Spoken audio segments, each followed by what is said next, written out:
Well, cus, gandos, kotos, yes, yuhu. Assalamualaikum warahmatullahi wabarakatuh. Salam sejahtera, shalom, om swastiastu, namo buddhaya, salam kebajikan. Apa kabar sahabat CCTV Sip dimanapun berada yang saya cintai dan saya banggakan. Semoga di kesempatan hari ini diberikan kesehatan, dilancarkan rezekinya, dijauhkan dari malapetaka, dan dicerdaskan hati dan pikirannya. Saya ucapkan selamat datang bagi sahabatku yang baru bergabung di channel CCTV Sip, sorotan informasi, bisnis, investasi, dan teknologi. Baik sahabatku, di sini saya akan sedikit bercerita tentang Pi, ya, yang mungkin visinya ini belum tentu dipahami oleh siapapun juga. Sahabatku, saya banyak menghabiskan waktu mengenal tentang teknologi mata uang pertama kalinya dari Bitcoin. Oke, ambil contoh saya dulu berangkat tugas di Kongo, Afrika, dan saya mendapatkan tentang Bitcoin itu. Memang saya mendapatkan Bitcoin itu hanya cuma-cuma karena dikasih oleh sahabat saya dari kontingen Guatemala. Seiring waktu berjalan, Bitcoin saya bawa pulang ke Indonesia. Pada waktu itu di PayPal sedang rame-ramenya penjualan Bitcoin di saat nilai Bitcoin mencapai 2,5 US dollar. Kalau tidak salah waktu itu di bulan Mei tahun 2011. Begitu kagetnya saya dan begitu semangatnya saya jual Bitcoin saya pada waktu itu. Hanya tersisa sekitar 12 BTC dari 1.500 Bitcoin yang diberi cuma-cuma, hanya saya tukar dengan kaos loreng saya. Karena dia menginginkan kaos orang Indonesia yang sungguh-sungguh fantastis, katanya, warnanya yang sangat bersemangat. Sahabatku, penyesalan itu memang terjadi karena saya harus kehilangan 1.380 Bitcoin saya, yang memang pada waktu itu saya mendapatkan uang yang sangat berharga sekali, 31 juta lebih rupiah yang saya dapatkan dari penjualan Bitcoin saya di PayPal. Tentunya ini menjadi pembelajaran dalam hidup saya. Seiring waktu berkembang, muncul lagi yang bisa mengobati saya, kekecewaan saya terhadap bodohnya saya dulu, atau ketidakpahaman saya tentang aset digital desentralisasi seperti halnya Bitcoin. Dulu waktu itu banyak sekali juga informasi yang menyudutkan tentang Bitcoin, bahwasanya Bitcoin adalah penipuan. Begitu Bitcoin memiliki nilai yang cukup fantastis bagi saya, 2,5 US dollar, ya terpaksa saya jual. Inilah perjalanan hidup sahabatku. Dan tentunya munculnya Pi di tahun 2019 membuat hati saya terasa seperti bagaikan yang dulu kehilangan momen-momen yang bersejarah Bitcoin. Kini datang lagi, hadir, karena saya meyakini Pi waktu itu adalah sesuatu yang akan mencerahkan di dunia digital keuangan.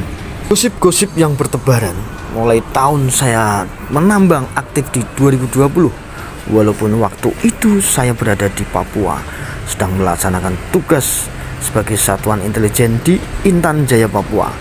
Selama 1 tahun sulitnya saya menambang, sahabatku. 100.000 rupiah saya hanya mendapatkan 500 megabits yang fungsinya hanya untuk klik petir dan mungkin hanya komunikasi dengan keluarga saya. Seiring waktu berjalan, sahabatku, gosip-gosip dan keraguan-keraguan yang terjadi dalam perjalanan menambang Pi tentunya tidak membuat saya goyah sedikit pun. Yang membuat saya harus bersemangat karena tidak ada gantinya lagi selain Pi Network ini. Kita harus menerima tentang perjalanan hidup yang kita alami. Kekecewaan itu tentu ada, tetapi kita tidak boleh larut dan menyesalinya, bersedih dalam kehidupan kita. Pi Network ini bukan sekedar proyek, sahabatku. Ini adalah proyek yang akan melihat dunia di masa depan sebagai kebebasan finansial. Dunia belum memahami tentang apa sebenarnya Pi itu. Sahabatku, sejarah telah membuktikan setiap kali ada inovasi yang muncul baru, dunia tidak dapat menanggapinya dengan serius. Oke sahabatku, seperti halnya Facebook, Zelle meledak, SMS menjadi sesuatu dari masa lalu. Kemudian muncul lagi Uber, Grab, taksi tradisional berjuang untuk bertahan hidup menghadapi Grab atau taksi yang berplat nomor hitam. iPhone diluncurkan. Pihak Nokia diam-diam menarik diri karena kalah bersaing. Kemudian lahir kecerdasan buatan, lahir AI, Artificial Intelligence. Jutaan industri saat ini terguncang. Tersingkirkan banyak pengangguran karena sudah banyak tergantikan oleh Artificial Intelligence. Bahkan robot Artificial Intelligence sudah mulai lahir. Kemudian uang tidak terkecuali sahabatku. Di tahun 2009 waktu Bitcoin muncul juga begitu sebagai penipuan. Di tahun 2015 munculnya Ethereum. Mereka juga mengatakan ini adalah gelembung-gelembung penipuan. Bahkan sahabatku, Pinewok terus dikritik sebagai penipuan, sebagai hal yang mustabil, sebagai hal yang halu. Klik petir bisa dapat koin yang nilainya bisa menjadi berharga bagi para penambangnya. Adalah proyek kripto yang penuh kontroversial, baik dari awal muncul sampai sekarang. Kelakuan membernya maupun developernya makin ada-ada aja, makin di luar batas nalar. Apalagi sekarang banyak yang udah barter Pi ini dengan barang-barangnya pakai harga $300.000. $300.000 itu mustahil untuk dicapai oleh Pi. Nanti kita bakal buktiin pakai data-datanya. Yang jelas sekarang ini Pi udah di tahap bubble. Apalagi nyampe video ini dibuat, Pi ini nggak listing di market manapun. Artinya Pi nggak ada likuiditas. Dan karena Pi udah berpotensi makan korban, kita bakal buat video tentang Pi, dimana kita bakal bongkar-bongkar strategi akal-akalannya developer dan apa tujuannya supaya kalian itu sadar dan nggak ada lagi yang jadi korban oleh Pi Coin ini. Jadi kalian menambang just for the money. Kalian tahu Pi Network ini tuh gak akan tinggi-tinggi banget harganya, mengingat maksimum supply-nya adalah di 100 miliar koin. Cukup true, tapi banyak orang yang percaya karena diberi angin surga. Karena orang kan suka dikasih angin surga, dan nggak suka kalau dikasih tahu tentang fakta. Semua yang cukup true biasanya ya emang cukup true. Oke sahabatku, kenyataannya itu bukanlah penipuan, melainkan revolusi yang terjadi terlalu dini untuk dipahami mayoritas orang yang masih awam, yang masih belum mengenal perkembangan teknologi digital, terutama mata uang kripto. Jaringan Pi adalah bukan uang virtual seperti Anda memiliki OVO, Dana, ataupun yang lainnya pihak ketiga yang mentransfer uang Anda dari bank untuk membeli sesuatu barang melalui platform tersebut. Tetapi ekosistem mata uang bagi sebagian besar orang adalah Pi. Pi tidak bersaing dengan Bitcoin, sahabatku. Pi tidak menjanjikan kekayaan dalam waktu cepat. Itu sudah dinyatakan dalam peta jalan atau peraturan FAQ di platform Pennybox sendiri. Pi hanya melakukan sesuatu hal, menjadikan mata uang kripto sebagai sesuatu yang bisa digunakan semua orang, terutama bagi orang bawah. Ketika 90% transaksi tunai saat ini adalah transfer, apakah Anda benar-benar memegang uang real tunai? Tentunya sekarang jarang sekali. Bila angka di akun Anda sesuai dengan apa yang Anda yakini, mata uang digital hanyalah langkah berikutnya.